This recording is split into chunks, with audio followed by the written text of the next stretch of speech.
Breaking చూస్తున్నారు. రుణమాఫీపై ముఖ్యమంత్రి రేవంత్ రెడ్డి కీలక ప్రకటన చేశారు. 3-4 రోజుల్లో మార్గదర్శకాలు విడుదల చేస్తామంటున్నారు సీఎం. ఒక్కో కుటుంబానికి గరిష్టంగా 2 లక్షల వరకు రుణమాఫీ జరగబోతోంది. పంట రుణాలు మాత్రమే మాఫీ చేయబోతున్నారు. బంగారం తాకట్టు రుణాలు దీని పరిధిలోకి రావంటూ స్పష్టం చేశారు. రుణమాఫీకి రేషన్ కార్డు ప్రామాణికం కాదని క్లారిటీ ఇచ్చారు. కేవలం కుటుంబాన్ని గుర్తించడం కోసమే రేషన్ కార్డు ఉపయోగపడుతుందన్నారు. పట్టాదారు పాస్ పుస్తకాల ఆధారంగానే పంట రుణాల లెక్కింపు ఉంటుందన్నారు ముఖ్యమంత్రి. 50,000 నుంచి 1,00,000 వరకు తీసుకున్న రుణాలే ఎక్కువగా ఉన్నట్టున్నాయి. అవి 6 నుంచి 7,000 కోట్ల వరకు ఉండొచ్చని అంచనా వేస్తోంది ప్రభుత్వం.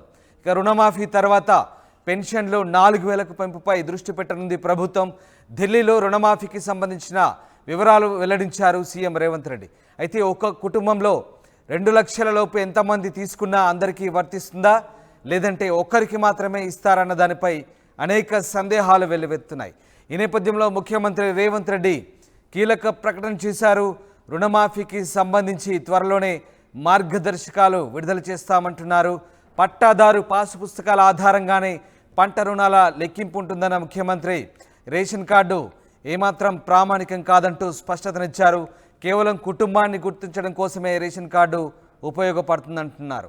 50,000 నుంచి 1,00,000 వరకు తీసుకున్న రుణాలే ఎక్కువగా ఉన్న నేపథ్యంలో 6 నుంచి 7,000 కోట్ల వరకు ఉండొచ్చని అంచనా వేస్తోంది ప్రభుత్వం. రుణమాఫీ తర్వాత పెన్షన్లు 4,000 పెంపుపై దృష్టి పెట్టబోతుంది.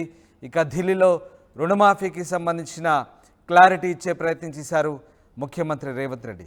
కేవలం ఒకే కుటుంబంలో ఒకరికి మాత్రమే రుణమాఫీ ఉంటుందా, లేదా ఎంతమందికి ఉంటుందనే సందేహాలు మాత్రం ఇంకా క్లారిటీ రావాల్సిన అవసరం కనబడుతుంది. మధు జైన్ అవుతున్నారు. మధు, రుణమాఫీకి సంబంధించి సీఎం రేవంత్ రెడ్డి కీలక ప్రకటన చేశారు. 3-4 రోజుల్లో దీనికి సంబంధించిన గైడ్ లైన్స్ విడుదల చేస్తామంటున్నారు. ఏ రకమైనటువంటి మార్గదర్శకాలు ఉండే అవకాశం ఉంది? దీనికి సంబంధించి ఇంకా పూర్తి స్థాయిలో ఎప్పుడు స్పష్టత వచ్చే అవకాశం ఉంది? ఎగ్జాక్ట్లీ, రైతు రుణమాఫీ అనేటువంటి 2023 సమయంలో కాంగ్రెస్ పార్టీ హామీ ఇచ్చింది. 2 లక్షల రూపాయల వరకు రుణమాఫీ చేస్తామనేటువంటిది. 100 రోజుల్లోనే చేస్తామని చెప్పినప్పటికీ కూడా తర్వాత పార్లమెంట్ ఎన్నికల తర్వాత రీసెంట్గా జరిగినటువంటి దీనికి సంబంధించిన పూర్తి కసరత్తు పూర్తి చేశారు. శాఖాపరమంగా తర్వాత ప్రభుత్వ పరంగా నిధుల సమకూర్పుకు సంబంధించినటువంటి అంశాలపైన దృష్టి పెట్టారు. బ్యాంకర్స్తో సమావేశమయ్యారు. ఎటకేలకు త్వరలోనే గైడ్ లైన్స్ 2 నుంచి 3 రోజుల లోపలనే గైడ్ లైన్స్ విడుదల చేయనున్నారు. ఈ గైడ్ లైన్స్లో ఎవరికి రైతు రుణమాఫీ వర్తింప చేయాలి అనేటువంటి అంశంపైన ప్రభుత్వం దృష్టి పెట్టే అవకాశం ఉంది. ఒక్కసారి మార్గదర్శకాలు ఏంటి అనేటువంటిది, గైడ్ లైన్స్ ఏంటి అనేటువంటిది ప్రభుత్వం విడుదల చేస్తే ఎవరు ఆ రుణమాఫీ పరిధిలోకి వస్తారు అనేటువంటిది పూర్తి క్లారిటీ వచ్చే అవకాశం ఉంది. ఇప్పటికీ చాలా స్పష్టం చేస్తూ ఉన్నారు. ఇక్కడ కేవలం పాస్బుక్లకు సంబంధించినటువంటి దాంట్లోనే ప్రామాణికంగా తీసుకుంటాము. కుటుంబాలను గుర్తించడానికి రేషన్ కార్డులు అంటూ ఉన్నారు. ఎందుకు రేషన్ కార్డు అనేటువంటిది ప్రామాణికంగా తీసుకుంటున్నారు అనేటువంటిది ఆ గైడ్లైన్స్లో పూర్తి వివరాలు వెల్లడించే అవకాశం ఉంది. కేవలం అంటే రేషన్ కార్డు లేకపోతే వారిని ఎలా గుర్తిస్తారు ఫ్యామిలీ మెంబర్స్గా అనేటువంటిది తేలాల్సినటువంటి అవసరం ఉంది. ఇది రేషన్ కార్డు ప్రామాణికం ఎందుకంటే రేషన్ కార్డులో కుటుంబ పెద్ద యజమాని, కుటుంబ యజమానురాలు, తర్వాత ఎంతమంది పిల్లలు, డిపెండెంట్స్ ఎంతమంది ఉన్నారో వాళ్ళందరూ వాళ్ళ పేర్లు అందులో ఉంటాయి. కాబట్టి వాళ్ళంతా ఒక కుటుంబంగా ఒక యూనిట్గా గుర్తించేటువంటి అవకాశం ఉంటుంది. గతంలో ఉమ్మడి కుటుంబంగా ఉన్నటువంటి వారు పెళ్ళైన తర్వాత సపరేట్ అయిపోతారు. వారి పేరు మీద భూ బదలాయింపు ఉంటుంది. వారు లోన్ తీసుకుంటారు. ఇంటి అడ్రస్ ఒకటే ఉన్నప్పటికీ, ఒకే చెత్త కింద, ఒకే ఇంటి కప్పు కింద ఉన్నప్పటికీ కూడా వారు దీనిపైన దృష్టి పెట్టేటువంటి అవకాశం ఉంటుంది. కాబట్టి సపరేట్గా పాస్బుక్లు కూడా ప్రామాణికంగా తీసుకున్నప్పటికీ రేషన్ కార్డు లేనటువంటి వారి పరిస్థితి ఏంటి అనేటువంటిది గైడ్లైన్స్ ద్వారా తెలిసే అవకాశం ఉంది. ఇది ఒక్కటి పక్కన పెడితే ఇంకా ప్రధానంగా 2 లక్షల వరకు రుణమాఫీ. గతంలో బంగారం తీసుకొని బంగారం కుదవబెట్టిన తర్వాత బ్యాంకుల్లో, కార్పొరేషన్ బ్యాంకుల్లో, కార్పొరేట్కి సంబంధించినటువంటి బ్యాంకుల్లో, తర్వాత గ్రామీణ బ్యాంకుల్లో కావచ్చు, ఈ కోఆపరేటివ్ సొసైటీ బ్యాంకుల్లో బంగారం కుదవబెట్టి తీసుకున్నటువంటి డబ్బును కూడా చెల్లించాలనేటువంటి ఆలోచన గతంలో దీనిపైన చర్చ జరిగినప్పటికీ కూడా ప్రస్తుతానికి బంగారం పైన ఎలాంటి రుణమాఫీ ఉండదు అనేటువంటిది, బంగారం కుదవబెట్టి తీసుకున్న దానిపైన రుణమాఫీ చేసేది లేదనేటువంటి ప్రభుత్వం నిర్ణయం తీసుకున్నట్టుగా తెలుస్తూ ఉంది. కానీ పూర్తి గైడ్లైన్స్ వచ్చిన తర్వాత మాత్రమే ఒక క్లారిటీ వచ్చే అవకాశం ఉంది. ఢిల్లీలో రేవంత్ రెడ్డి మాట్లాడుతూ నిన్న స్పష్టం చేసినటువంటి వ్యాఖ్యల విషయంలో 2 నుంచి 3 రోజుల్లో గైడ్లైన్స్ వస్తాయి. 2 లక్షల రుణమాఫీకి నిర్ణయం తీసుకోబోతా ఉన్నాం. ఆగస్టు 15 లోపలనే నిర్ణయం ఉంటుందని చెప్తా ఉన్నారు. అసలు ఎంత మేర రుణమాఫీ తీసుకున్నారు, ఎంతమంది రుణాలు తీసుకున్నారు రైతులు, నా రుణమాఫీకి కావాల్సినటువంటి డబ్బులు ఎంత అవసరమవుతాయి ప్రభుత్వానికి అనేటువంటిది ఇప్పుడు అంచనాకు వచ్చాయి. ఎందుకంటే అధికారులు ఒక నివేదిక ఇచ్చారు. కొద్దిమంది 50,000, కొద్దిమంది 1,00,000 లోపు తీసుకున్నటువంటి రుణాల మట్టుకే 6 నుంచి 7,000 భారం పడేటువంటి అవకాశం ఉంటుంది. ఇక మిగతా ఎవరైతే 2 లక్షల వరకు తీసుకున్నారో ఆ లిస్టు సపరేట్గా ప్రభుత్వం ముందు ఉన్నటువంటి సిచ్యువేషన్. సో త్వరలోనే దీనిపైన ఒక క్లారిటీ ప్రభుత్వం ఇచ్చే అవకాశం ఉంది. దీని తర్వాత ప్రభుత్వం తీసుకున్నటువంటి నిర్ణయంలో 4,000 రూపాయలటువంటి పెన్షన్ ప్రతి ఇంట్లో ఇద్దరికి అవ్వ తాత ఉంటే ఆ ఇద్దరికి కూడా పెన్షన్ ఇస్తామన్నారు అర్హులైతే.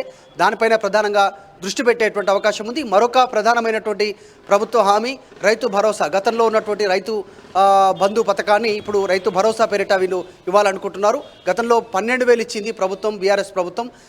6 నెలలకు ఒకసారి 6,000 చొప్పున, సంవత్సరానికి 2 సార్లు చొప్పున పెట్టుబడి సాయం కింద 12,000 ఇస్తే వీళ్ళు దాన్ని 15,000కు పెంచుతామని చెప్పారు. సో ఆ 15,000కి సంబంధించి ఎకరాకి 15,000, సంవత్సరానికి 2 విడతలుగా 7,500 ఒకసారి 7,500 ఇవ్వాలి. అది అసెంబ్లీ సెషన్ తర్వాత దానిపైన నిర్ణయం తీసుకుంటామన్నారు. అసెంబ్లీ సెషన్లో దీనిపైన పూర్తి స్థాయిలో చర్చ జరిగిన తర్వాత నిర్ణయం తీసుకునే అవకాశం ఉంది. ప్రస్తుతానికి మాత్రం అనుకున్నట్టుగానే మొన్న పార్లమెంట్ ఎన్నికల్లో విస్తృతంగా ప్రచారం చేశారు. ప్రతి ప్రాంతంలో ప్రతి దేవాలయం ఉన్నటువంటి ప్రాంతంలో ప్రాముఖ్యత ఉన్నటువంటి దేవాలయం ముందు ఒట్టేసి రేవంత్ రెడ్డి చెప్పారు 15 ఆగస్టు లోపల రుణమాఫీ చేస్తామనేటువంటి దానిపైనే పూర్తి కసరత్తు చేస్తూ ఉంది. కాబట్టి 2-3 రోజుల్లో పూర్తి స్థాయి గైడ్లైన్స్ రానున్నాయి. మధు, అయితే తెలంగాణ వ్యాప్తంగా ఎంతమంది ఇప్పుడు ఈ రుణమాఫీ కిందకి రాబోతున్నారు? అంటే ఓవరాల్గా ఎంత అమౌంట్ ప్రభుత్వానికి భారం పడబోతుంది రుణమాఫీ ద్వారా? దీనికి సంబంధించి పూర్తి స్థాయిలో క్యాలిక్యులేషన్స్ అన్ని పూర్తయ్యాయా? పూర్తి స్థాయిలో ఇప్పటికీ బ్యాంకర్స్ ద్వారా క్లారిటీ తీసుకునే ప్రయత్నం చేసింది. ఒక లిస్ట్ అవుట్ చేశారు.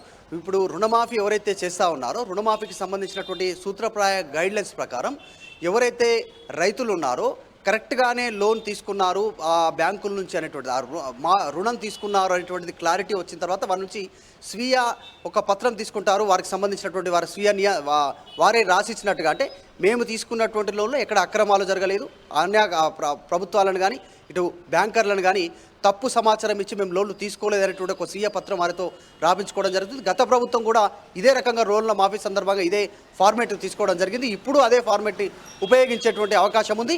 సో ఆ లిస్ట్ అంతా బ్యాంకర్లకు అప్పచెప్పారు. కొన్ని ప్రభుత్వ బ్యాంకులు దాదాపు తెలంగాణ వ్యాప్తంగా కూడా SBI, state bank of India ద్వారా ఎక్కువగా లోన్లు తీసుకున్నట్టుగా ఇప్పటికీ గుర్తించారు. కానీ గ్రామీణ ప్రాంతాల్లో కోఆపరేటివ్, అర్బన్ సంబంధించినటువంటి కొన్ని బ్యాంకులు కావచ్చు, కొన్ని ప్రైవేట్ బ్యాంకుల్లో వాళ్ళు లోన్లు తీసుకున్నటువంటి సిచ్యువేషన్ ఉంది. సో ఆ లోన్లన్నీ కూడా ప్రతి బ్యాంకర్స్ ద్వారా డీటెయిల్స్ తీసుకోవడం జరిగింది. ఆ లిస్టు ప్రకారం మొదటి దఫా కింద, తర్వాత 2వ దఫా కింద, 3వ దఫా కింద లిస్టు పూర్తి స్థాయిలో ఒకే దఫాలో రైతులకు రుణమాఫీ చేయడానికి సిద్ధమవుతుంది. గతంలో ఉన్నటువంటి పాస్బుక్లు పెట్టుకొని ఏ రకంగా రైతులు ఇబ్బంది పడ్డారో ఇంట్రెస్ట్ కట్టి ఆ రకంగా ఉండొద్దు అనేటువంటిదే ప్రభుత్వం ఒకే దఫాలో రుణమాఫీ చేయాలనేటువంటి నిర్ణయం తీసుకుంది. కాబట్టి త్వరలోనే మా గైడ్లైన్స్ వచ్చిన వెంటనే రైతు రుణమాఫీ 15 ఆగస్టు లోపలనే ఒకే దఫాలో రాష్ట్ర వ్యాప్తంగా రైతాంగానికి పూర్తి స్థాయిలో రుణమాఫీ కోసం కృషి చేస్తూ ఉన్నారు. బ్యాంకులతో ఎప్పటికప్పుడు ఇప్పటికే చర్చలు పూర్తయి అధికారులు ఒక నివేదిక తయారు చేశారు దానికి సంబంధించినటువంటి విషయంలో. Ram, right, yes, thank you Madhu, thanks for the update. ఇది మొత్తం మీద రుణమాఫీపై ముఖ్యమంత్రి కీలక ప్రకటన చేశారు. 3-4 రోజుల్లో మార్గదర్శకాలు విడుదల చేస్తామంటున్నారు. ఒక్కో కుటుంబానికి గరిష్టంగా 2 లక్షల వరకు రుణమాఫీ జరగబోతోంది. పంట రుణాలు మాత్రమే మాఫీ చేయబోతున్నారు. బంగారం తాకట్టు రుణాలు దీని పరిధిలోకి రావంటూ క్లారిటీ ఇచ్చారు. రుణమాఫీకి రేషన్ కార్డు ప్రామాణికం కాదంటూ కూడా స్పష్టత ఇచ్చారు. కేవలం కుటుంబాన్ని గుర్తించడం కోసమే రేషన్ కార్డు ఉపయోగపడుతుందని, పట్టాదారు పాస్ పుస్తకాల ఆధారంగానే పంట రుణాల లెక్కింపు ఉంటుందన్నారు ముఖ్యమంత్రి. ఇక 50,000 నుంచి 1,00,000 వరకు తీసుకున్న రుణాలు ఎక్కువగా కనబడుతున్నాయి. అవి 6 నుంచి 7,000 కోట్ల వరకు ఉండొచ్చని అంచనా వేస్తున్నారు. రుణమాఫీ తర్వాత కూడా 4,000 పెన్షన్ పెంపుకు సంబంధించి కూడా ప్రభుత్వం దృష్టి పెట్టబోతుంది. ఓవరాల్గా ఈ అంశాలన్నిటికి సంబంధించిన వివరాలను ముఖ్యమంత్రి ఢిల్లీలో వెల్లడించారు.